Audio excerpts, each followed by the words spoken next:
नमस्कार, सुदर्शन न्यूज में आपका स्वागत है। आपका राज खबर आप देख रहे हैं, जहां पर मैं आपके साथ निम्न सिन्हा फर्रुखाबाद की खबर आपको बता रहे हैं, जहां पर मेला प्रबंधक की लापरवाही से बड़ा हादसा कभी भी हो सकता है।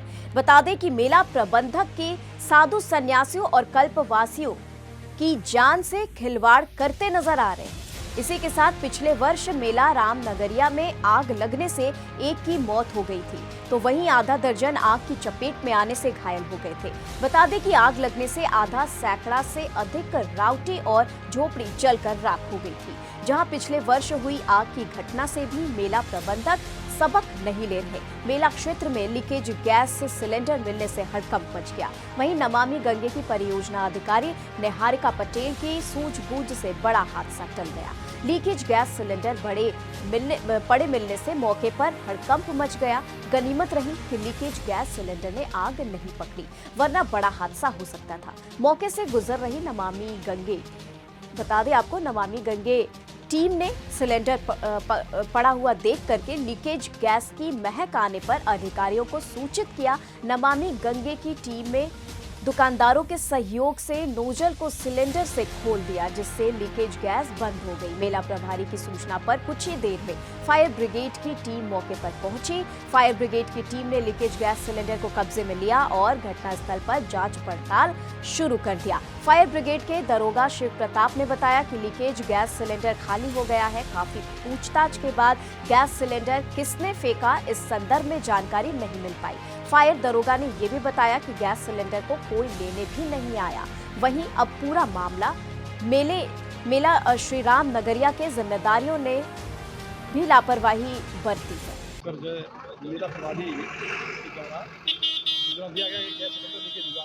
मनोरंजन हम लोग रह रहे हैं ना, उसके पास बंदा है पास में, देखिए हम लोग वहाँ खोजबीन कर रहे थे, वहाँ नहीं मिला। पुनः जो है बात किया मेरा प्रभारी महोदय से, तो उसने बात किया ये किसी से नहीं किसी ने बताया है। तो बहुत नीचे पूछा गया तो पता चला कि बंदा कि ये पुल के नीचे पिछली बार जहाँ अगली वहाँ पर है। तो हमने पुनः जो है अपनी यूनिट के लेकर रवाना हुआ। अगर देखा तो जनता से देखा तो आस पास पता किया, कोई बता नहीं रहा है, छोटा बड़ा लीकेज था, कोई दुर्घटना नहीं हुई, जानहानि नहीं है। मांग मेला रामनगरिया के प्रबंधक की लापरवाही आम जनमानस पर भारी पड़ सकती है। पिछले वर्ष हुई घटना में एक व्यक्ति की जान चली गई थी, आधा सैकड़ा से अधिक झोपड़ियाँ जलकर राख हो गई थी और करीब आधा दर्जन अधिक लोग घायल हुए। इससे भी मेला प्रबंधक ने सबक नहीं लिया। मेला क्षेत्र में लीकेज गैस सिलेंडर मिलने से हड़कंप मच गया। मेला प्रबंधक संदीप दीक्षित ने गैस सिलेंडर मिलने के बाद भी सीसीटीवी खंगालने की मुनासिब नहीं समझा और ये भी नहीं देखा कि किस वजह से और कहाँ से ये सिलेंडर आया है। ये लापरवाही साधु संतों कल्पवासियों में भारी पड़ सकती है। नमामि गंगे की परियोजना अधिकारी जब मौके पर पहुंची थी, उनकी सूझबूझ से बड़ी घटना होने से टली है। क्या घटना, बात करते हैं निहारिका पटेल से। क्या घटना हुई, किस तरह से सिलेंडर कहाँ पे मिला था? मैं वहाँ पर मेला क्षेत्र में जो हमारा जन जागरूकता कार्यक्रम चलता है, उसी के अंतर्गत हमारी टीम जन जागरूकता कार्यक्रम अभियान चला रही थी। तो उसी दरमियान में हम लोगों ने देखा कि एक सिलेंडर जो गैस इसकी लीक हो रही है काफ़ी मात्रा में, तो वो पुल के नीचे पड़ा हुआ था और किसी की भी नज़र नहीं थी वहाँ पे। संभवतः ये कि किसी अज्ञात कल्पवासी के द्वारा वो सिलेंडर वहाँ फेंका गया है, लेकिन बात ये थी कि वहाँ पे उस समय कोई मौजूद नहीं था। तो जैसे ही मेरी नज़र पड़ी वहाँ पर, मैंने तुरंत वहाँ के आसपास के जो लोग कल्पवास जो कर रहे थे उनको मैंने वहाँ से हटाया। आने जाने वाले लोग थे उनको भी मैंने रोका और उसके बाद तत्काल हमारी टीम के सदस्य के द्वारा जो है फायर ब्रिगेड को सूचना दी गई, जो वो लोग मौके पर आए। इससे पहले हमारी टीम के एक बच्चे ने और एक लोगों ने मिलके उस सिलेंडर के जो गैस लीक हो रही थी उसको कोशिश करके रोका, चिमटा वगैरह लेके उसको रोकने का प्रयास किया, तो वो वहाँ पर रुक गई थी। तब उसके बाद में फायर ब्रिगेड की टीम भी आ गई थी और वहाँ पर निरीक्षण भी किया था और जो वहाँ पे कल्पवासी रहते हैं उनसे पता करने की कोशिश की गई कि वो सिलेंडर किसका है, लेकिन वहाँ पर किसी ने भी ये मेला प्रबंधक संदीप दीक्षित मौके पहुँचे थे क्या? मेला प्रबंधक ये संजय जी थे जो वहाँ प्रभारी हैं, वो मौके पर पहुँचे थे जैसे ही उनको सूचना मिली थी और बाकी मेले में जो लोग नियुक्त थे वो लोग।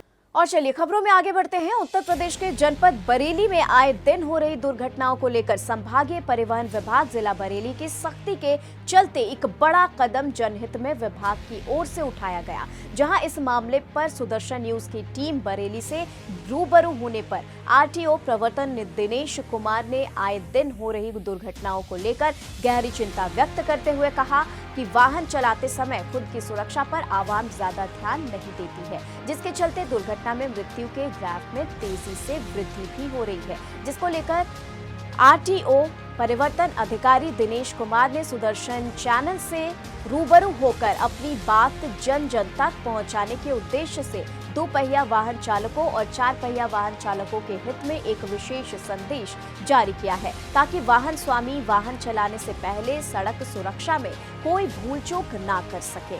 वहीं उन्होंने ये भी कहा कि जिले में फिलहाल दुर्घटनाओं का ग्राफ कम है, लेकिन मंडल में अधिक है, लेकिन खतरे को भांपते हुए उनका मुख्य उद्देश्य है कि लोग अपनी सुरक्षा को लेकर पूरी तरह सतर्क रहें, हेलमेट का इस्तेमाल करें, चार पहिया वाहन सीट बेल्ट को लगाएं, सड़क के नियमों का पालन करें और इन तमाम चीजों को भविष्य में इग्नोर ना करें। जन जागरूक कार्यक्रम को लेकर उन्होंने अपनी बात आवाम के हितार्थ रखी है। इसी के साथ बता दें, जान माल का नुकसान ना हो, इसको लेकर के भी जो निर्देश है वो जारी किए गए हैं। सभी दर्शकों को मेरा नमस्कार। मैं आरटीओ परिवर्तन दिनेश कुमार। वर्तमान में राष्ट्रीय सड़क सुरक्षा माह चल रहा है, जो 1 जनवरी से 31 जनवरी 2025 तक मनाया जा रहा है।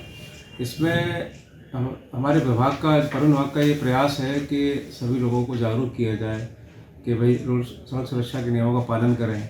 इसमें वाहन ड्राइवर्स को, स्टूडेंट्स को, जनमानस को, आम जनमानस सबको जागरूक कर रहे हैं हम लोग। उसके बाद में दूसरा पक्ष उसका है परिवर्तन कार्रवाई का। जो लोग नियम कानून को नहीं मानेंगे उनके विरुद्ध कार्रवाई की जाएगी। जैसे कि हम जब सब जानते हैं कि 2 पहिया वाहन चलाते समय हेलमेट का प्रयोग करना चाहिए, 4 पहिया वाहन चला रहे हैं तो सीट बेल्ट पहननी चाहिए, गाड़ी चलाते समय मोबाइल पर बात नहीं करनी चाहिए, रॉन्ग साइड में ड्राइविंग नहीं करनी चाहिए, तेज़ गति से वाहन नहीं चलाना चाहिए। उसके बावजूद भी लोग इसका उल्लंघन कर रहे हैं और सड़क दुर्घटनाओं में कम होने की वजह वृद्धि हो रही है। हालांकि जनपद बरेली में गत वर्ष के सापेक्ष कमी आई है, लेकिन हमारे मंडल में फिर भी वृद्धि हुई है। तो मैं आपके माध्यम से सभी से मैं ये निवेदन करना चाहता हूँ कि सभी लोग एक जागरूक नागरिक और जागरूक चालक बने। बरेली स्मार्ट सिटी हो गया है, तो यहाँ के लोग भी स्मार्ट हों। हमारी सड़कें बहुत अच्छी हो गई हैं, सड़कों की स्थिति बहुत अच्छी हो गई है, तो उन सड़कों का अच्छे से प्रयोग करें और नियमों का पालन करते हुए वाहनों को चलाएंगे तो दुर्घटना में कमी आएगी। उत्तर प्रदेश के फतेहपुर में मकर संक्रांति के शुभ अवसर पर उत्तर वाहिनी मां गंगा के ओम घाट में श्रद्धालुओं ने स्नान किया। जनपद से 12 किलोमीटर दूर स्थित मां गंगा घाट पर मकर संक्रांति के शुभ अवसर पर हिंदू और सनातन प्रेमियों ने स्नान कर ओम घाट में बनी 5 फुट की शिवलिंग पर जल अभिषेक कर पूजा अर्चना की, जो अपने आप में एक अनोखा दृश्य है और इतनी बड़ी शिवलिंग बहुत ही कम देखने को मिलती है। बता दें कि पुराणों के अनुसार उत्तर वाहिनी गंगा का महत्व हमेशा रहा है, जिसको देखते हुए महर्षि ऋषि ने इस स्थान को अपना तपोस्थल बनाया था, क्योंकि यहाँ मां गंगा उतर कर आई थी। इसी के साथ यहाँ के बाद 3 और अन्य स्थान हैं जहाँ उत्तर वाहिनी गंगा भारत में बहती है। जनपद का सबसे पवित्र और रामायणी स्थान कहा जाने वाला ओम घाट हमेशा आस्था और श्रद्धा का केंद्र बिंदु बना रहा है। यहाँ दूर दूर से लोग गंगा स्नान, हवन, पूजन इत्यादि करने आते हैं। इस स्थान के व्यवस्थापक और संस्थापक स्वामी विज्ञानंद सरस्वती संस्कृत विद्यालय, वृद्धाश्रम, अनाथ आश्रम आदि समाज सेवी कार्य निरंतर लगातार करते रहते हैं। वहीं सुदर्शन की टीम ने स्वामी विज्ञानंद सरस्वती ने इस स्थान की विस्तृत जानकारी दी है, जहां उन्होंने जनपद के इस स्थान को प्रसिद्ध और प्रतिष्ठित और कायाकल्प करते हुए सनातन धर्म को जिंदा रखा है और कहा है कि यहाँ नित्य सायंकाल मां गंगा की भव्य आरती भी की जाती है और मान्यता है कि गंगोत्री से चलते हुए महर्षि भृगु ऋषि उत्तर वाहिनी गंगा की तलाश पर निकले थे। महर्षि भृगु ऋषि को जनपद फतेहपुर के इसी स्थान पर उत्तर वाहिनी गंगा मिली थी, जहाँ उन्होंने अपना तप करके इस स्थान को तपोस्थली बना दिया। जिस तरह से काशी विश्वनाथ में मां गंगा उत्तर बहती हैं और दूर दूर से अंतिम संस्कार करने के लिए लोग आते हैं, इसी तरह जनपद का ये स्थान भी उत्तर वाहिनी गंगा के नाम से ही जाना जाता है और जनपद के कोने कोने से लोग दाह संस्कार इत्यादि इसी स्थान पर करने आते हैं। आज हम पहुंचे हैं जनपद फतेहपुर के उत्तर वाहिनी गंगा तपोस्थली कही जाती है, इसको ओम घाट के नाम से जाना जाता है इस स्थान को। और कहते हैं भारत देश में 3 ही जगह उत्तर वाहिनी गंगा हैं। एक हरिद्वार में, दूसरा फतेहपुर में और तीसरी काशी विश्वनाथ में। उत्तर वाहिनी गंगा का हिंदू सनातन धर्म में बड़ा महत्व है और ये स्थान जो है शहर से 12 किलोमीटर गंगा के तट पर ही स्थित है और यहाँ की मान्यताएं हैं, यहाँ की विशेषताएं हैं और यहाँ क्या-क्या सुविधाएं हैं, यहाँ के जो महंत हैं, जो व्यवस्थापक हैं, उनसे चर्चा करेंगे, पूछेंगे क्या है यहाँ का सारा। जी महाराज जी, आप अपना थोड़ा-सा परिचय देने का। मैं यहाँ का व्यवस्थापक हूँ, स्वामी विज्ञानानंद सरस्वती, और यहाँ मैं करीब 24 वर्ष से रह रहा हूँ। इस स्थान की स्थापना भी 24 वर्ष पूर्व से हुई है। यहाँ गंगा उत्तरायण है और भारत में गंगा उत्तरायण यहीं से शुरू होती है। भिठौरा है, प्रयागराज है, फिर बिहार में बक्सर में भी गंगा उत्तरायण है, इसके बाद पटना के बाद है। इस तरह से 4 स्थानों में गंगा उत्तरायण है। उत्तरायण को हम मुक्तदायिनी गंगा मानते हैं। ऐसा मानते हैं कि गंगा के उत्तरायण में रह करके साधना आदि करने में प्राणी को मुक्ति प्राप्त होती है और वो मोक्ष की तरफ बढ़ जाता है। इस तरह से इसका महत्व ज्यादा हो गया है। इस स्थान में साधकों के रहने की व्यवस्था है। अगर कोई साधना करने आता है तो वो रहता है और साधना करता है। साथ ही साथ कुछ ऐसी माताएं भी रहती हैं जिनका आश्रय नहीं है, वो भी रहती हैं। ऐसे वानप्रस्थी भी रहते हैं जिनका आश्रय नहीं है या घर से किन्हीं कारणों से निकल गए हैं। ऐसे वानप्रस्थी रहते हैं, सारी उसका अध्ययन कराते हैं। ये आवासीय विद्यालय है। महाराज जी, जैसा कि हम लोग इस पर्व को मकर संक्रांति के नाम से जानते हैं, तो ऐसा क्यों मकर संक्रांति क्यों बोला जाता है? नहीं, मकर तो सूर्य की राशियों में से मकर राशि है और जब सूर्य कभी भी एक राशि से दूसरे राशि में गमन करते हैं तो जो संधि काल आता है उसको संक्रांति कह देते हैं। तो चूंकि ये मकर की संक्रांति है, अतः मकर संक्रांति कह देते हैं इसको। वो सूर्य की राशियों के आधार पर बोला जाता है। संगम इस समय महापर्व चल रहा है, उसके बारे में आप क्या कहेंगे? वो तो दिव्य है, उसके लिए कुछ नहीं कहना। उससे ज्यादा दिव्य शायद भारत में और कुछ हो नहीं सकता जो संगम की स्थिति है। तो इस बार जो संगम पड़ा है वो कितने वर्षों बाद पड़ा है? देखिए, संगम तो प्रत्येक 12 वर्ष में संगम में कुंभ पड़ता है, लेकिन जब उसको ज्योतिष के अनुसार देखने लगो तो उसका बहुत बड़ा अंतराल हो जाता है। ज्योतिष के अनुसार कुछ लोग राशि में गिनते हैं, कुछ लोग नक्षत्रों में चले जाते हैं। अब 28 नक्षत्र हैं और 28 नक्षत्रों में से अगर एक एक नक्षत्र को देखने लगे कि किस साल किस नक्षत्र में पड़ा, तो ये बहुत सालों का अंतराल हो जाता है। लेकिन वो एक मेला है और संतों का मेला है, आध्यात्मिक मेला है, हमारा धार्मिक मेला है और वो हर 12 वर्ष में यहाँ पड़ता है। महाराज, जैसे कि आपने बताया आप यहाँ 24 वर्ष से हैं, तो ऐसा 24 वर्ष पहले क्या हुआ था कि आपको ये स्थान अच्छा लग गया और भागे और आप यहाँ रम गए? मैं इसी जनपद में पैदा हुआ हूँ जी और उत्तरकाशी में बस रहा था जी। वहां मैंने जमीन क्रय की जी। और जमीन क्रय करने के बाद नींव भर दी। एक दिन ऐसे बैठा हुआ था और बैठे बैठे जो भी हो जी। मस्तिष्क में एक विचार आया जी। कि नहीं, मैं तीर्थ में नहीं रहूंगा और मैं ऐसी जगह रहूंगा जहां तीर्थ न कहा जाता हो, और उसके लिए मुझे सबसे अच्छा होगा मैं अपनी जन्मभूमि जाऊं। तो उत्तरकाशी से उतर करके मैं यहाँ चला गया। यहाँ आने के बाद मैंने फतेहपुर को घूमा। करीब करीब 2 बार मैं गंगा और यमुना के तट पे पूरी पदयात्रा की। उसमें 2 जगह मुझे श्रेष्ठ लगी। एक जरौली का ब्रह्मकुंड जमुना के तट पे और एक गंगा के तट पे ये उत्तरायण गंगा। क्योंकि जरौली का ब्रह्मकुंड भी बड़ा दिव्य है, तो लगा अगर गंगा के किनारे बसना है तो ये स्थान श्रेष्ठ होगा, और जमुना गंगा के किनारे बसना है, जमुना के किनारे तो वो स्थान श्रेष्ठ है जरौली का ब्रह्मकुंड, और गंगा के किनारे बसना है तब तो ये उत्तरायण गंगा ही श्रेष्ठ है। ऐसा करके इस जगह का निर्धारण करना। देखिए महाराज जी ने विस्तार से बड़ी चर्चा की और जैसा कि हमारी जानकारी में जो था कि 3 ही स्थान पर उत्तर वाहिनी गंगा है और महाराज जी ने उसका विस्तार से बताया कि 4 स्थान है और वो कौन कौन स्थानों पे हैं। मैं कैमरामैन रामबरन के साथ सुदर्शन न्यूज फतेहपुर। उत्तर प्रदेश के मथुरा से खबर, जहां की धार्मिक नगरी वृंदावन के विशालतम श्री रंगनाथ मंदिर में 5 दिवसीय श्री गोदा रंग मन्नार विवाहोत्सव का दिव्याकर्षक आयोजन वैदिक परंपरा अनुसार किया गया। बता दें कि श्री रामानुज संप्रदाय के सर्व प्रमुख श्री रंगनाथ मंदिर में श्री लक्ष्मी स्वरूपा गोदम्मा जी का विवाहोत्सव भगवान विष्णु स्वरूप रंगनाथ भगवान के साथ पौष माह में मनाया जाता है। मेरा नाम मानसी पांडे है, मैं कालका हरियाणा से आई हूँ। मेरा हृदय प्रफुल्लित हो गया देख के गोदा जी और विष्णु जी का विवाह।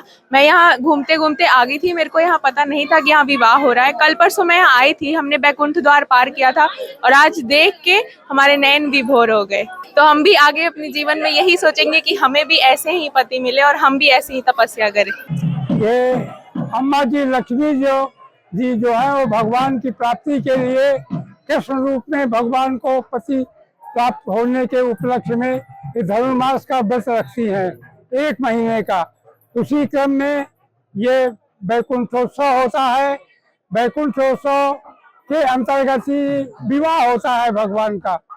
जैसे अपने यहाँ रस्म होती है हल्दी आदि का, तो माता जी को हल्दी लगाते हैं, उनके जूड़ा बांधती हैं, उनके केस में कंघी करके तेल इत्र लगा करके जूड़ा बना करके विधिवत जैसे अपने यहाँ परंपरा है उसी परंपरा से ये भगवान को प्राप्ति के लिए अम्मा जी यहाँ पे विराजती हैं।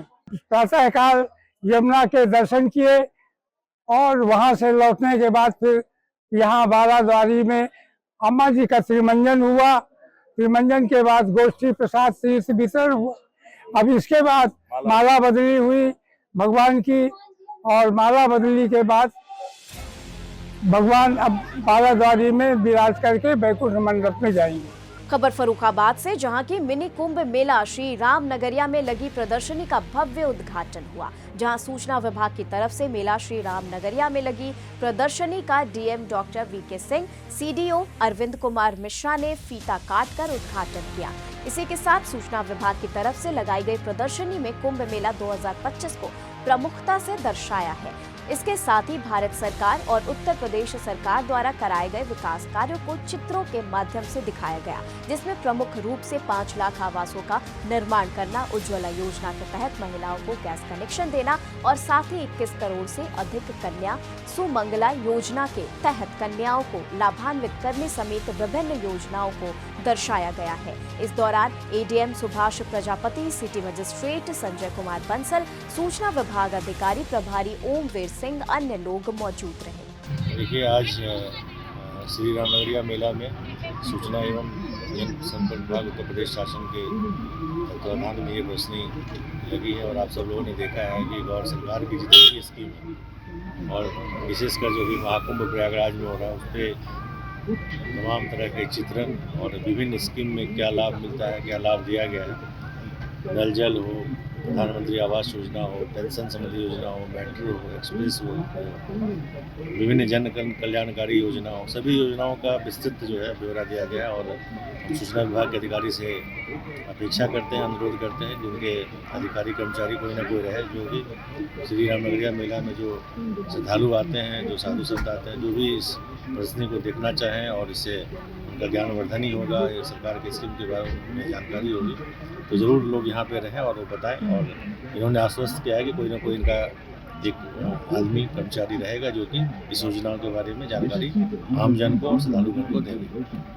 उत्तर प्रदेश के जिला गाजियाबाद के थाना टॉनिका सिटी क्षेत्र में 5 गौ वंशों को मारकर आवास विकास में फेंके जाने का मामला जो है वो सामने आया। बता दें कि सूचना मिलते ही डीसीपी गाजियाबाद, एसीपी लोनी और लोनी बीजेपी विधायक नंद किशोर गुर्जर मौके पर पहुंचे, तो वहीं लोनी विधायक नंद किशोर गुर्जर ने स्थानीय पुलिस पर बेहद गंभीर आरोप लगाए और पूरे मामले पर आरोपियों पर कार्रवाई की मांग उठाई है। क्या कहना चाहते हैं आप? देखिए, गाय का हम लगातार इस बात को कह रहे हैं। अभी गौतम बुद्ध नगर में लगभग 10,000 गायों का मांस था जी, और वो लैब में प्रूव हुआ। पूरे गाजियाबाद जिले में भोजपुर से लेकर के धौलाना, नौनी, नेकपुर, मुरादनगर सब जगह गाय कट रही हैं। और वो सारा इकट्ठा मांस जो पकड़े गए थे वो एलाना फैक्ट्री है, प्रोसेसिंग करके मिसिस सिब्बल की फैक्ट्री है और भी हैं, उनसे पूरे अरब कंट्री में जा रहा है। ये हमारे लिए डूब मरने की बात है। माननीय योगी जी को बदनाम करने का काम पुलिस प्रशासन कर रहा है, सारे के सारे इन्वॉल्व हैं, सारे के सारे लूट करके पैसा खा रहे हैं। मैं बड़ा आरोप लगा रहा हूँ जी, सब अधिकारी मिले हुए हैं, सबको पैसा जा रहा है ऊपर तक। लखनऊ में एक अधिकारी बैठ करके सब जगह से जितना भी गलत पैसा हो सकता है, भूमाफियाओं का, गाय कटान का, तस्करी का, सट्टे का, सारा पैसा इकट्ठे कर रहे हैं। इन सबको कीड़े पड़ेंगे, 1 साल में इनके घर में जवान मौत होंगी, याद रखना हमारी बात। मुझे खराब बात नहीं बोलनी चाहिए, बहुत मन खराब है। और अगर ये स्थिति आई तो हम अपनी विधायकी से रिजाइन दे करके लड़ेंगे और इन थाने और चौकियों को भी हम यहाँ से बंद करा करके इसे ठीक करेंगे।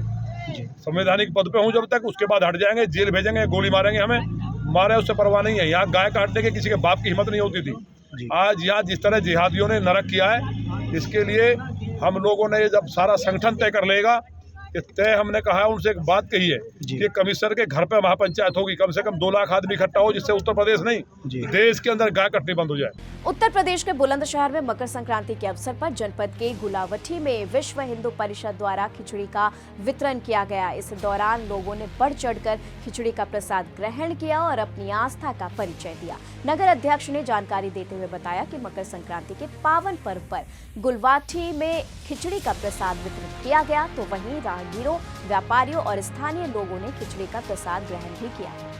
मथुरा में हुए एक विवाद में धुआंधार फायरिंग देखने को मिली है। बता दें, 13 वर्षीय बालक को गोली लगी और वांटेड शराब माफिया और दूसरा गुट वर्चस्व की लड़ाई में आमने सामने हो गया। वहीं शराब माफिया वाले गुट ने अपना दम दिखाते हुए दूसरे गुट पर फायरिंग करना शुरू कर दिया। घटना वृंदावन कोतवाली क्षेत्र अंतर्गत गौरा नगर के उल्लू बाग की बताई जा रही है। वहीं मैनपुरी में डिजिटल अरेस्ट करके आम लोगों को, उनके परिवारजनों, बच्चों को रेप केस में झूठा फंसाने का झांसा देकर ठगी करने वाले 2 अंतर्राज्यीय शातिर को गिरफ्तार किया गया। बता दें कि मैनपुरी साइबर क्राइम द्वारा बताया गया कि मैनपुरी के पीड़ित ने शिकायत की है, जहां व्हाट्सएप पर अनजाने नंबरों से वीडियो कॉल आई, जिसमें एक व्यक्ति पुलिस अधिकारी की वर्दी पहने हुए दिखाई पड़ा और अपने आप को दिल्ली क्राइम ब्रांच का इंस्पेक्टर बता रहा था और रेप केस में फंसाने को लेकर और बचाने को लेकर 5 लाख रुपए की मांग करता है। तो वहीं पीड़ित द्वारा 38,000 रुपए फर्जी बैंक खाते में जमा करवाए गए।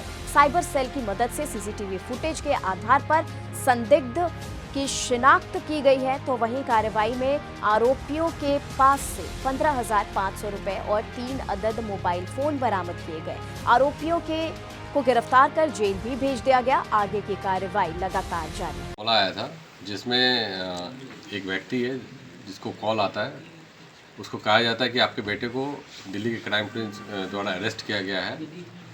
5 लोगों के साथ अरेस्ट किया जा रहा है किसी मामले पे। अगर आप इससे बचना चाहते हैं, इसको छुड़वाना चाहते हैं, तो आपको कुछ अमाउंट देना पड़ेगा। एक अमाउंट की मांग की गई, लगभग 5 लाख की मांग की गई थी। पिता थोड़ा सदमे में आ जाते हैं और अपने बच्चे को इस मुसीबत से बचाने के लिए 38,000 रुपये तत्काल ही एक अकाउंट नंबर पे आपको ट्रांजेक्शन करते हैं।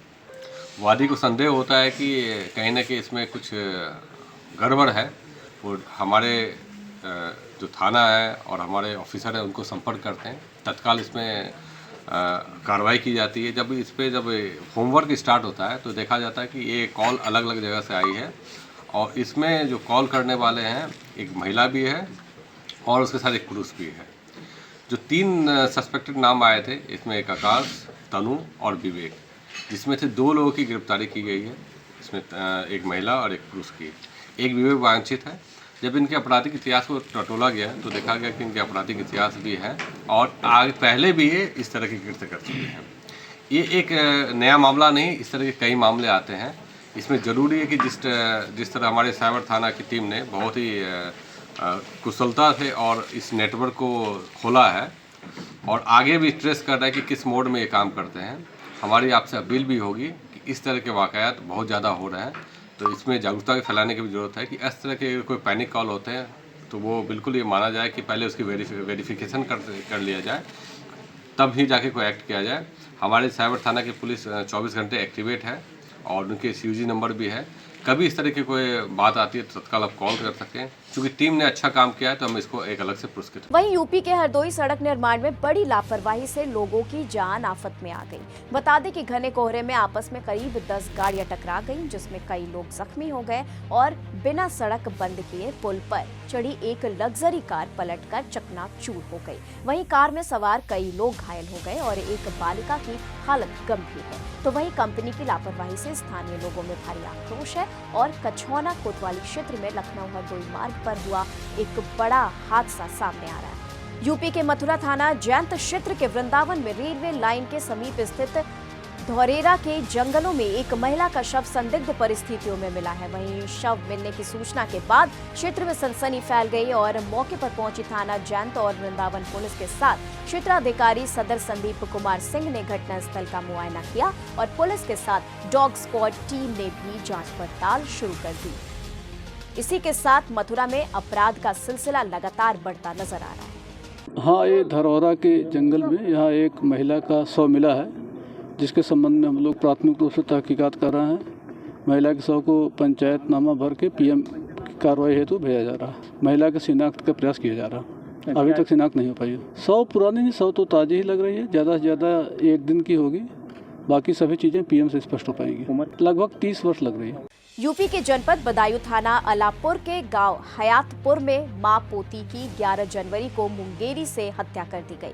तो वहीं बेटी ने बताया जा रहा है कि बेटे ने मां के दूसरे घर में दूसरे व्यक्ति के साथ गलत काम करते देख लिया और पहले से बाप बेटों का इस बात पर विवाद चल रहा था। इसी बात से नाराज मां को जब गलत काम करते देखा गया तो बेटे ने मुंगरी से पहले मां को मारा। उसके बाद धोखे से भतीजे पास में ही थे और उसके बाद बताया जा रहा है उसकी भी मौत हो गई। मामले में एसपी डॉक्टर ब्रजेश कुमार सिंह ने बताया कि मामला प्रेम प्रसंग था और बेटे अजय कुमार को गिरफ्तार कर आज जेल भेज दिया गया। एक दोहरा हत्याकांड जिसमें दादी और पोती की हत्या की गई थी। इसमें रामनाथ जो मृतका का पति था, तहरीर दी गई 2 लोगों को नामजद करते हुए। दोनों लोगों को तत्काल हिरासत में लिया गया। पूछताछ से जो हमारी सर्विलांस टीम और थाने की टीम थी, कुछ नहीं निकला। फिर मैनुअली जब इस पे काम किया गया, एक शंका है कि पारिवारिक ही कोई है। इसमें जब सारी पूछताछ की गई, मुखबिर तंत्र मजबूत किया गया और इन लोगों द्वारा मेहनत करके, इंस्पेक्टर अलापुर द्वारा और उनकी टीम द्वारा मेहनत करके इसके लड़के अजय के द्वारा घटना को कारित करने के जुर्म इकबाल किया गया। इस आधार पर अजय को जेल भेजा जा रहा है। आगे कार्रवाई की जाएगी। बिहार के बोधगया स्थित रामपुर के रहने वाले प्रकाश कुमार गुप्ता ने अपने 8 वर्षीय बेटे यशराज के साथ साइकिल से वैष्णो देवी की यात्रा शुरू की। मकर संक्रांति के शुभ अवसर पर मां मंगला गौरी के दर्शन के बाद उन्होंने अपनी इस अनोखी यात्रा की शुरुआत की है और कहा है कि ये यात्रा बेटे की इच्छा पूरी करने के लिए की जा रही है और वो साइकिल से वैष्णो देवी के दर्शन करना चाहते हैं। पिता ने उसकी इस भावना को सम्मान देते हुए ये संकल्प किया। हम बोधगया रामपुर के रहने वाले हैं और ये मेरा बच्चा यशराज, जिसका आयु 8 वर्ष है। इसका मन में आया कि हम माता वैष्णो देवी मंदिर जाएं और वहां दर्शन करें। इस बच्चे को इच्छा को देखते हुए हम इसका सपोर्ट कर रहे हैं और इसके सपोर्ट में हम 2700 किलोमीटर का साइकिल पद यात्रा निकाले हुए हैं, जो हम राम मंदिर होते हुए प्रयागराज कुंभ होते हुए वैष्णो देवी तक जाएंगे। आगे भी क्या है? और वहाँ जाकर के हम माता से यही प्रार्थना करेंगे, यही विनती करेंगे कि हमारे भारत के जितने भी प्राणी हैं, मानव प्राणी हैं, उनकी सुख शांति समृद्धि के लिए हम वहाँ प्रार्थना करेंगे, कामना करेंगे माता से। ये पहले भी गए हैं क्या? हाँ, ये बच्चा 2 बार पहले अयोध्या जा चुका है, एक प्राण प्रतिष्ठा में और दूसरी बार नवरात्रा में। नवरात्रा किए हुए 9 दिन का उपवास रखे हुए। डेली कितना साइकिल आप लोग चलाते हैं? डेली साइकिल का लक्ष्य है 100 किलोमीटर, 110 किलोमीटर, 90 किलोमीटर, इतना डेली चला लेते हैं। और खर्च वाहन वगैरह कैसे आप लोग मेंटेन करते हैं? खर्च हम लोग अपने मेंटेन करते हैं। कुछ लोग रास्ता में हम लोग के हेल्प भी कर देते हैं। लोग खाने के लिए, पीने के लिए, रहने के लिए हेल्प कर देते हैं। आप क्या सारे लोग मिलते हैं। आप करते क्या हैं? हम बिजनेस करते हैं। एक छोटा सा होटल मेरा है महान मोड़ पर, जिस होटल का नाम है राम भट्ट यशराज होटल। तो आगे भी इस तरह की यात्रा करना है? जी, आगे भी इस तरह का यात्रा हमारा जारी रहेगा जब तक ये बच्चा। और ये बच्चा का एक ऐसा इतिहास है कि इसका जन्म भी रामनवमी के दिन हुआ है। और पूरा वेजिटेबल है, वेजिटेरियन है। लहसुन प्याज तक ये सेवन नहीं करता है, ये बचपन से ही।